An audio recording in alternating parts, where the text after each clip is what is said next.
Tout d'abord, il y a une chose que j'aimerais dire, c'est que si je peux aider quelqu'un, je le fais dans la mesure du possible. Si d'avance ça ne vous intéresse pas tout court, vous n'hésitez pas à partir de la vidéo, c'est pas, je vous retiens pas.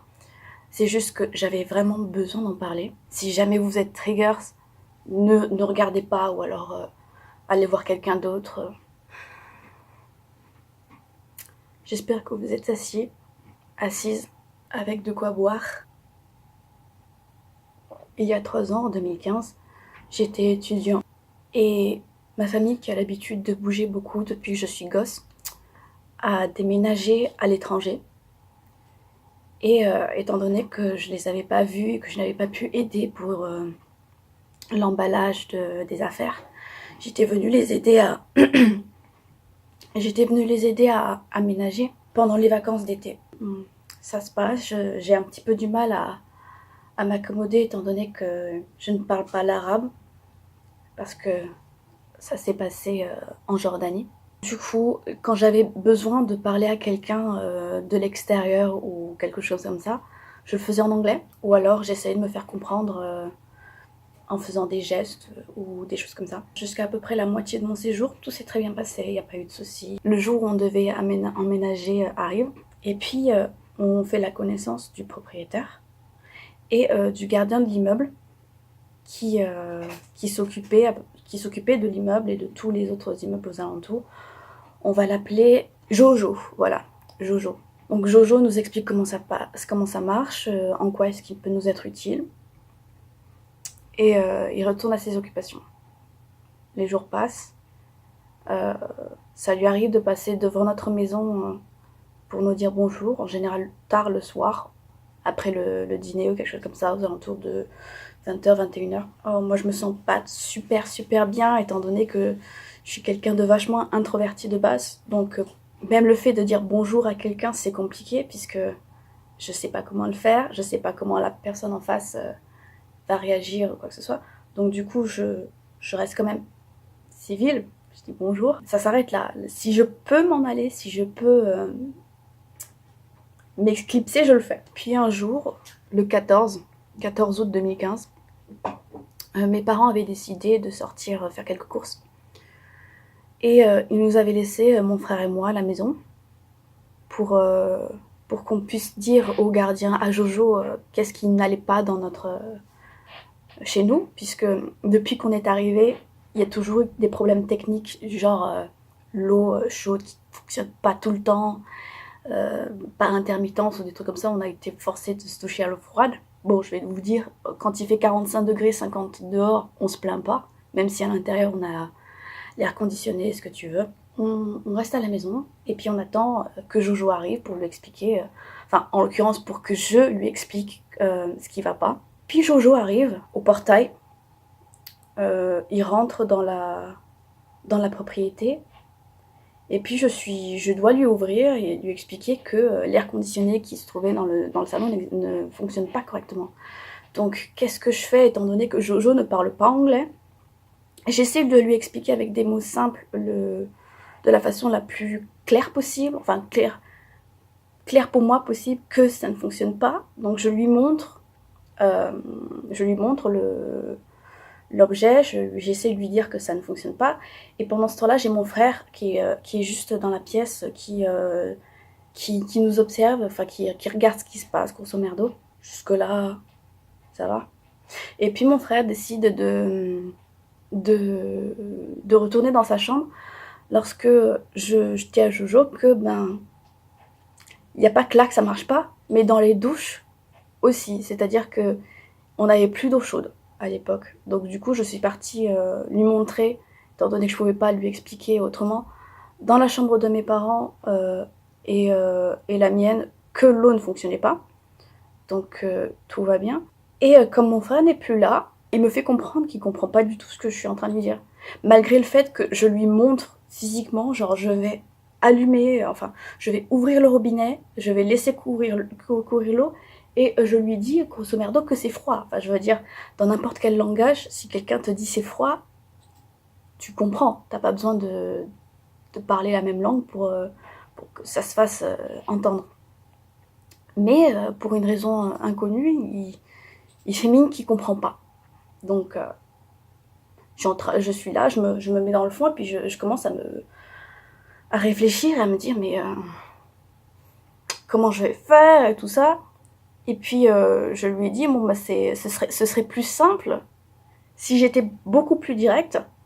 Et du coup, je me penche au-dessus de la baignoire pour pouvoir enclencher l'eau de la baignoire. Et lui montrer, j'avais peut-être dans l'idée de l'asperger avec l'eau pour lui montrer que l'eau chaude, elle était pas là, c'était pas ça. Sauf que, à ce moment-là, j'ai senti des mains sur moi, des mains baladeuses. Je m'arrête net et puis je me dis, mais attends, qu'est-ce qui se passe? D'où ça sort? Qu'est-ce qui est en train de se passer? Et on était que deux dans la pièce, il y avait que Jojo et moi. Et bah, je sens ses mains sur ma poitrine, sur mes hanches. Et je sens qu'il est derrière moi. Il est à même pas 20 centimètres ou des trucs comme ça. Et il est en train de poser ses mains, d'essayer de me peloter, grosso merdo. Et ça me prend quoi? Quelques secondes pour réaliser ce qui est en train de se passer. Je me retourne, je le pousse. Je lui dis, mais qu'est-ce que vous faites, quoi? C'est con, hein, mais j'étais choquée. Jojo, je le voyais pas comme ça. Je m'étais dit, attends, c'est peut-être un malentendu ou un truc comme ça. Peut-être qu'éventuellement, il pensait à autre chose. Et du coup, je lui ai dit, mais attends, mais je lui montre que j'essaie de lui expliquer quelque chose et que bah, il devait me laisser faire. Donc, à l'époque, 2015, j'avais quoi? J'avais 20 ans, pardon. Donc je me retourne, je rattrape le truc. Sauf que, bah, il revient. J'avais beau le pousser, lui montrer que il n'y avait pas moyen, quoi. Ça l'empêchait pas d'essayer de me peloter. Sauf que j'ai senti sa chose là, contre mes fesses. Puis j'ai senti ses mains rentrer à l'intérieur de mon t-shirt pour essayer de me choper les seins. Et je l'ai repoussé une fois. Je l'ai repoussé 2 fois. À la 3e, je l'ai poussé beaucoup plus brutalement contre la porte. Et je lui dis, sortez. Sortez immédiatement. Parce que là, je savais qu'il s'arrêterait pas. Et je me disais, si je ne suis pas, si je ne fais pas quelque chose là maintenant de suite, ça peut très mal se terminer. Donc je lui dis, sortez. Là, j'avais perdu toute trace de gentillesse.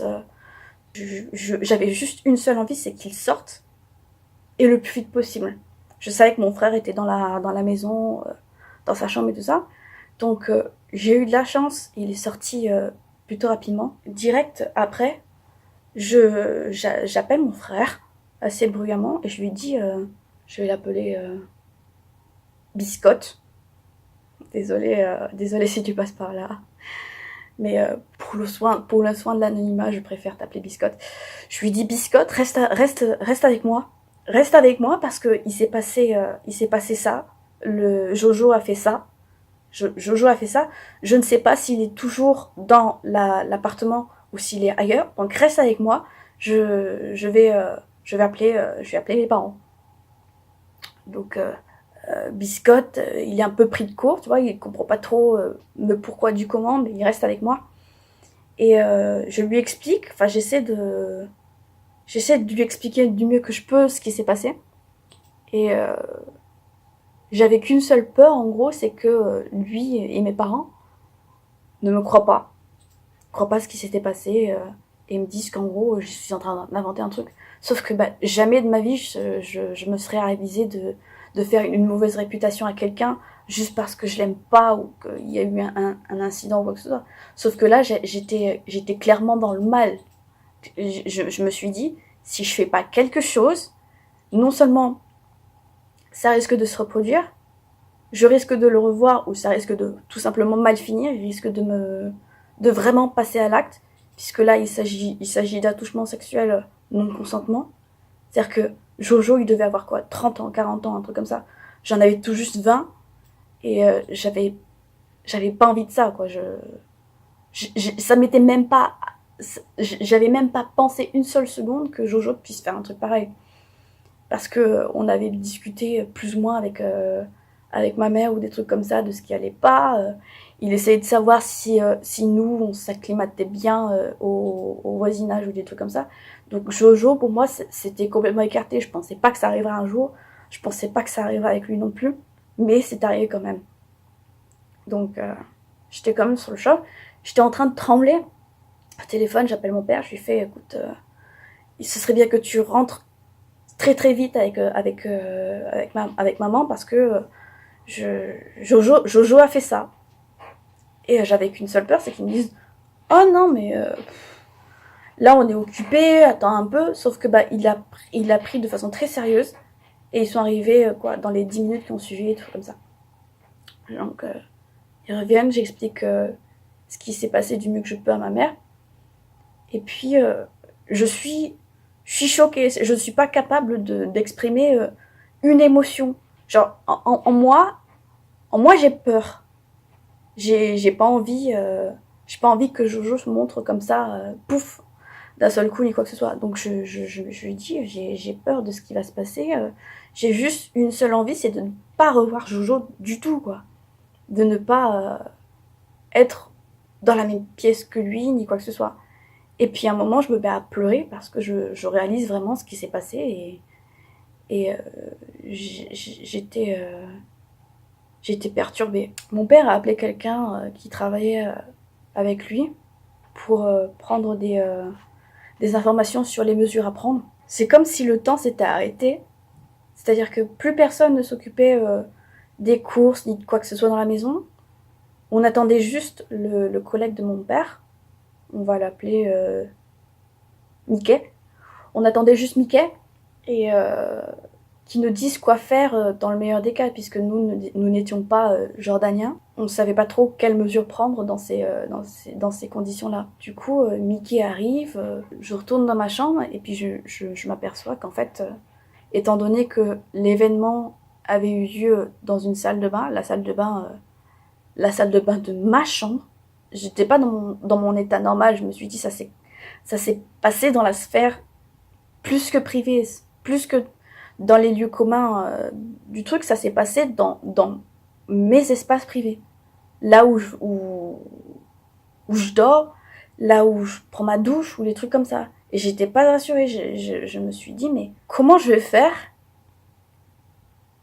pour dormir, pour m'occuper de moi, alors que, vous m'excuserez, hein, mais pour moi, les lieux, genre la chambre, ou les endroits où tu te mets dans des situations vulnérables, quand tu prends ta douche et des trucs comme ça, pour moi, ce sont des lieux sacrés. Il n'y a personne, il n'y a rien de mal qui, normalement, doit se passer là, parce que c'est justement une sorte de sanctuaire, et sanctuaire du bien-être. Sauf que là, je ressentais tout sauf la tranquillité.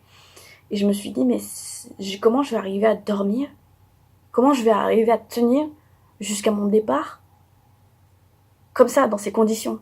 Mickey et mes parents m'appellent et puis ils me disent on va porter plainte. J'ai pas trop réfléchi à ce que je vais faire exactement, mais je me dis si c'est la meilleure chose à faire pour que je n'ai plus à le voir et à l'entendre ou des trucs comme ça, on va porter plainte.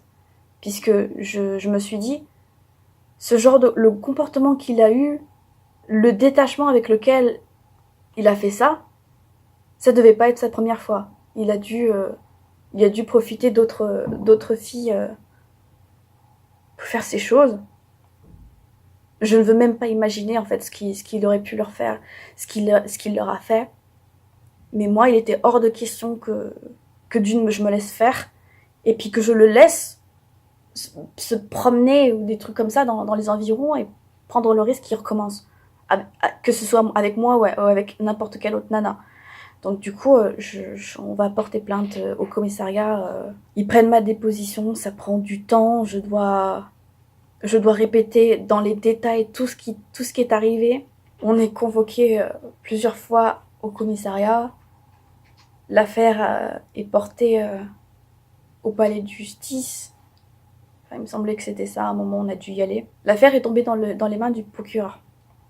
Procureur qui demande à ce que on trouve un interprète français, puisqu'on était quand même des ressortissants français à l'étranger. Pour que l'affaire se déroule du mieux possible, il fallait qu'il y ait quelqu'un qui parle français pour avoir les détails les plus précis de ce que je pouvais dire. C'est-à-dire qu'il y avait des mots que je n'arrivais pas à retranscrire sous le coup de l'émotion. Même si j'avais rien oublié, je savais exactement ce qui s'était fait dans les moindres détails possibles. Et je vous le dis, je ne le souhaite à aucune fille, à aucun garçon de vivre ce genre de choses. Parce que clairement, tu sens que tu avais confiance en quelqu'un et tu te rends compte de qui c'est vraiment. Je le souhaite à personne. J'ai eu rendez-vous avec le procureur 3 ou 4 fois. Il interroge mes parents, il interroge mon frère. Si tu veux, des témoins oculaires qui aient vu ce qui s'est passé au moment des faits, il n'y avait que moi. Il n'y avait que moi et Jojo. Biscotte, je l'ai appelé même pas 20 secondes après que Jojo soit parti. Donc il n'a rien vu, il a juste entendu et vu l'état dans lequel j'étais lorsque Jojo est parti. Du coup, ils ont témoigné du mieux qu'ils pouvaient. Et ce que j'ai oublié de dire, c'est que entre le moment où j'ai porté plainte et le rendez-vous avec le procureur, c'est que Jojo avait été arrêté. C'est-à-dire que le soir même, quelques heures après ce qu'il m'a fait, on est retourné chez nous avec la police.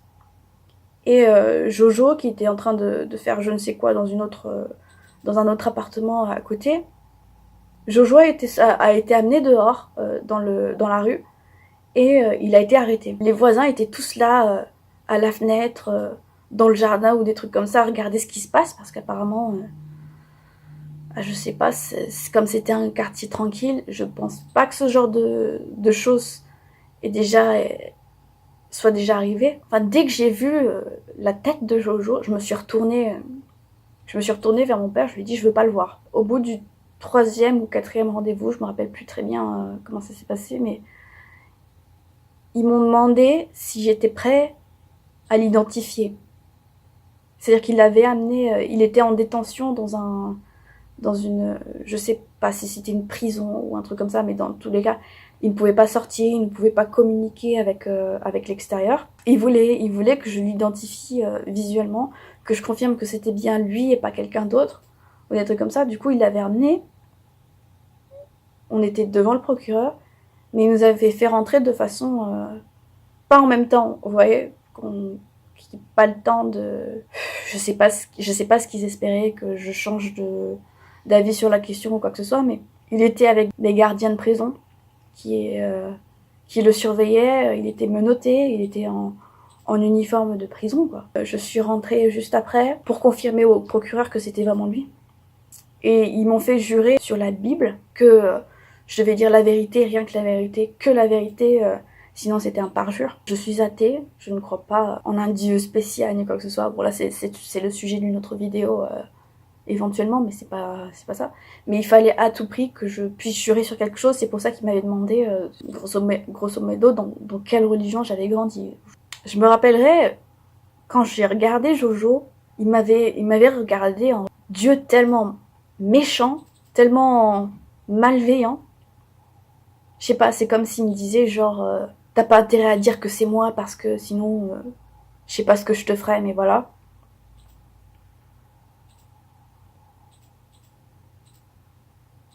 C'était tellement méchant, c'était tellement malvenu de sa part, mais je me suis pas laissée de me démonter. Je me suis dit comme si c'était possible de lui envoyer un message télépathique, c'est que mec, t'as déconné, tu m'as fait ça, tu n'avais pas à faire ça. Moi, de toute façon, il est hors de question que ça se reproduise, donc je vais dire la vérité. Et toi, tu vas payer. Voilà ce que je voulais. Je voulais juste que ça s'arrête. Je voulais que ça le marque autant que ce qu'il avait fait m'avait marqué moi. C'est-à-dire qu'à l'heure actuelle, nous sommes en 2018. Dans quelques semaines, on sera en 2019. Mais à l'heure actuelle, même si je suis passée à autre chose, si j'ai réussi à avoir des relations avec d'autres personnes, c'est quand même ça a quand même pris le temps. C'est-à-dire que entre le moment où j'ai dû comparaître dans le bureau du proc avec Jojo, et le moment où j'ai pu avoir une relation normale avec un homme, ça a dû prendre 1 an et demi après les faits. Pour vous dire à quel point ça m'avait marqué. Je ne veux pas me voir en tant que victime de ce genre de personnes, puisque c'est quelque chose que je déteste au fond de moi. Être discriminée, être rabaissée, être agressée par quelqu'un, c'est quelque chose que je ne peux juste pas supporter. Là, Jojo est allé en prison parce que je refuse d'être une victime. Je me suis dit, il faut que je fasse ça. Il faut que je fasse ça, pas seulement pour moi, mais pour les autres personnes qui auraient pu passer après moi. Comme j'ai dit, si je peux faire quelque chose, je le fais. Parce que je me sens obligée de faire ça, parce que je me suis dit, peut-être que je n'aurais jamais pensé, en fait, si ça ne m'était pas arrivé à moi. Je savais juste que toutes les discriminations et les violences qui pouvaient être faites à n'importe qui, je ne pouvais pas cautionner. Quand je vois quelque chose comme ça à la télé ou quoi que ce soit, même dans les films, où tu sais que c'est une histoire, la plupart du temps fictive, j'arrivais à me mettre dans des états pas possibles, à pleurer de rage, à vouloir boxer l'agresseur en disant que c'était pas normal et que machin truc. Jusque dans les films, dans des trucs fictifs, j'arrivais à avoir ce genre de réaction. Donc pour moi, c'était impossible de laisser faire ce genre de choses. Et Jojo est allé en prison. Et je vais juste passer sur un petit élément qui est arrivé pendant toute la durée de l'arrestation, jusqu'à l'identification de Jojo. C'était que lorsqu'on avait emménagé dans l'appartement, aucun de nos voisins n'est venu nous souhaiter la bienvenue, ni quoi que ce soit. On s'était dit peut-être que c'est normal, peut-être que c'est parce qu'on est étranger, qu'on n'est pas encore acclimaté ou truc. Voilà, donc ils savaient pas trop comment nous dire bonjour ni quoi que ce soit. Sauf qu'on a remarqué que après l'arrestation de Jojo, on avait des voisins qui habitaient quelques étages au-dessus de nous, qui étaient venus nous voir. La femme du foyer, je pense. Elle était venue nous voir avec des gâteaux jordaniens. Et elle est venue nous dire « Oh, je vous souhaite la bienvenue, nanani, nanana ».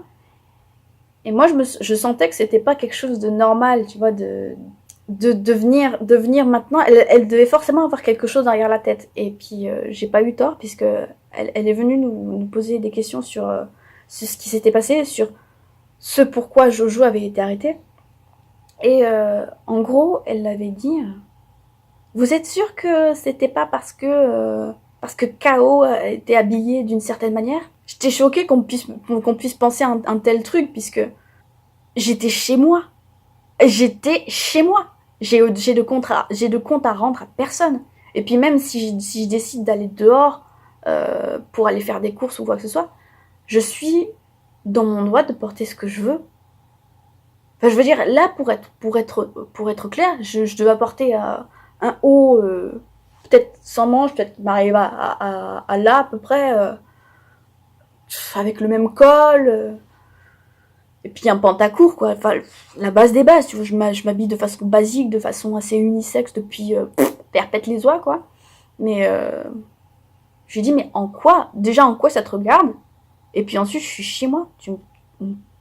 De quel droit tu me dis ce genre de truc, quoi? Parce que si je m'habille d'une certaine façon, je mérite de me faire agresser.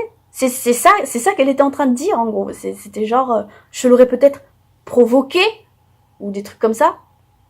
Et mes parents disaient, mais non, mais pas du tout. C'est déjà... Ils tenaient le même discours que moi, mais de façon beaucoup plus soft. Moi, je disais rien, j'étais en arrière, je voulais juste pas en parler, je voulais juste que ça se termine et des trucs comme ça. Donc je l'ai laissé parler, parce que j'étais juste derrière la nana, tu vois, je regardais mon père, genre, ouais, elle est sérieuse, quoi. Et elle était convaincue, désolée, que c'était moi la fautive, quoi. Parce que Jojo n'avait jamais rien fait de mal dans le quartier, et que c'était quelqu'un de tout à fait respectable. respectable, bon, tu repasseras, mais hein. Et que c'était moi la fautive, c'était moi la trouble faite du quartier, juste parce que j'avais osé ouvrir ma gueule. En gros, elle était venue pour ça. Et pour faire passer la pilule, ben, elle a fait des petits gâteaux, nanani, oh, je vous souhaite la bienvenue, ce genre de personne, vous m'excuserez, hein, je m'en bats. Un mec ou quelqu'un qui veut t'agresser de base se fout parfaitement de comment t'es habillé, de ce que tu fais, machin truc. Il a envie de t'agresser, il t'agressera. C'est quelque chose d'aussi simple. Et ça, je veux qu'on soit clair dessus. Peu importe la façon dont tu t'habilles, quelqu'un qui veut t'agresser, il t'agressera. Tu n'as pas le droit de base de le frapper, de l'insulter ou quoi que ce soit. Le harcèlement sexuel, moral, psychologique, ce que tu veux. Le harcèlement à la violence, ce n'est pas quelque chose que tu dois faire. De quel droit tu fais ça? Je ne comprends pas. C'est un truc que je comprendrai jamais. Occupe-toi de ton cul. Imagine cette femme. Elle serait tombée sur Jojo ou sur quelqu'un de pire ou je sais pas trop quoi. Je ne le lui souhaite pas. Mais imagine qu'il lui était arrivé la même chose que ce que Jojo m'avait fait. Est-ce qu'elle aurait tenu le même discours? Je demande 30 secondes. Je pense pas. Je pense pas que elle ou sa fille, sa cousine, enfin quelqu'un de féminin dans son entourage, je pense pas que si ça s'était arrivé, elle aurait tenu le même discours. Là, c'était juste parce que moi, j'étais étrangère et que je suis venue perturber le cours de son quotidien que, ça y est, c'était moi qui étais dans mes torts. Je suis désolée, j'aurais réagi de la même façon que ça aurait été... j'aurais réagi de la même façon que ce soit en Jordanie, en France ou quoi que ce soit. Je ne me serais pas laissé faire. Et même si dans d'autres circonstances, j'aurais peut-être pas eu la possibilité de porter plainte ou quoi que ce soit, je ne me laisserais pas, je vais y arriver, je me serais pas laissé faire. Je me serais défendue d'une façon ou d'une autre, quitte à ce que moi-même j'arrive au poste de police en tant qu'agresseur, j'aurais dit la vérité. Et c'est tout ce qui m'importe, dire la vérité et empêcher que ce genre de choses n'arrive, que ce soit à moi ou quelqu'un d'autre, à quelqu'un que je tiens, à un passant. Si je suis témoin d'une agression, je vais m'interposer, peu importe. Parce que je refuse d'être un spectateur de ce genre d'acte ignoble. Si tu ne fais rien, si tu n'appelles pas les flics, que tu ne t'interposes pas, que tu ne demandes pas à quelqu'un de venir t'aider ou quoi que ce soit pour intervenir, tu fais partie du problème. Voilà comment je pense. L'être humain est censé être quelqu'un de sociable, quelqu'un qui éprouve de l'empathie envers ses pairs ou envers quelqu'un qui connaît la douleur ni quoi que ce soit. Et être témoin d'une agression et ne rien faire, pour moi, c'est faire partie du problème. Parce que je pense sincèrement que si ce genre de choses doit être arrêté, ça doit être arrêté. Et même dans l'éducation, j'aimerais beaucoup que les parents, les familles parlent de ce genre de choses à leurs gosses, puisque c'est quelque chose qui est beaucoup plus fréquent que ce qu'on pense. On se dit toujours, oh mais ça n'arrive qu'aux autres. Non, c'est tout à fait faux. Tu sais pas ce qui va te tomber sur le coin de la gueule. Donc autant prendre tes précautions dès le départ. Même, je pense que c'est quelque chose qui... tu dois en parler pour éviter que ça arrive. Parce que sinon, tu te retrouves tout le poids des responsabilités sur la gueule. Fais en sorte que ta descendance ne fasse pas ça. Est-ce que je sais pas si je m'exprime d'un point de vue clair et précis, mais peut-être que je suis en train de radoter ni quoi que ce soit. Mais grosso modo, si tu peux agir, agis. Et ne te crois pas à l'abri de quoi que ce soit. Vraiment, aie les couilles de faire quelque chose. À ton échelle ou quoi que ce soit, prendre des nouvelles de la personne, la mettre en confiance, la mettre à l'abri. C'est un truc con, mais c'est la moindre des choses que tu peux faire. Tu ne peux pas t'endormir le soir en disant « Oh, mais peut-être que quelqu'un l'aurait fait à ma place, nanana. » Non, tu sais pas. Peut-être que les personnes qui sont témoins aux alentours se disent exactement la même chose que toi, et au final, il n'y a rien qui sera fait. Et tant qu'on laissera faire ce genre de choses, ça continuera à se reproduire. Donc la chose que j'aimerais que tu puisses retenir de ce qui s'est passé entre Jojo et moi, c'est que si jamais ça t'arrive, ça arrive à quelqu'un de ton entourage ou quelqu'un d'autre, aie les couilles de agir n'importe comment, mais de ne pas laisser faire, de ne pas laisser la personne s'en sortir, c'est quelque chose d'extrêmement vital. C'est-à-dire que moi, ça m'a pris du temps à passer à autre chose et à avoir des relations normales avec les autres gens. Mais les autres personnes ne sont peut-être pas comme ça. Peut-être que ça leur prendra beaucoup plus de temps. Peut-être que ça leur prendra moins de temps. Peut-être que ça leur prendra tout le reste de leur vie. Tu sais pas. Donc la moindre des choses, c'est de bouger ton cul et d'aller les aider.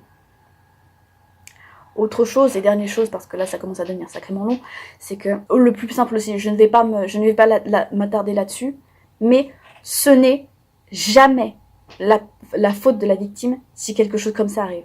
Jamais. J'aimerais que vous preniez le temps d'y réfléchir. Si c'est quelque chose qui vous aide ou que vous souhaitez en parler, que vous le faites dans les commentaires ou que vous venez m'en parler ou des choses comme ça, parce que je pense que plus on est nombreux à en parler, plus on amassera de courage pour que ça s'arrête, plus on s'unira pour que ça s'arrête, et mieux ce sera, pour toi et pour n'importe qui d'autre. Bon, c'était pas une vidéo très simple à faire, mais c'était nécessaire, et j'avais besoin de le faire parce que c'était quelque chose que j'avais envie de sortir. Voilà, et je pense que c'était le plus important.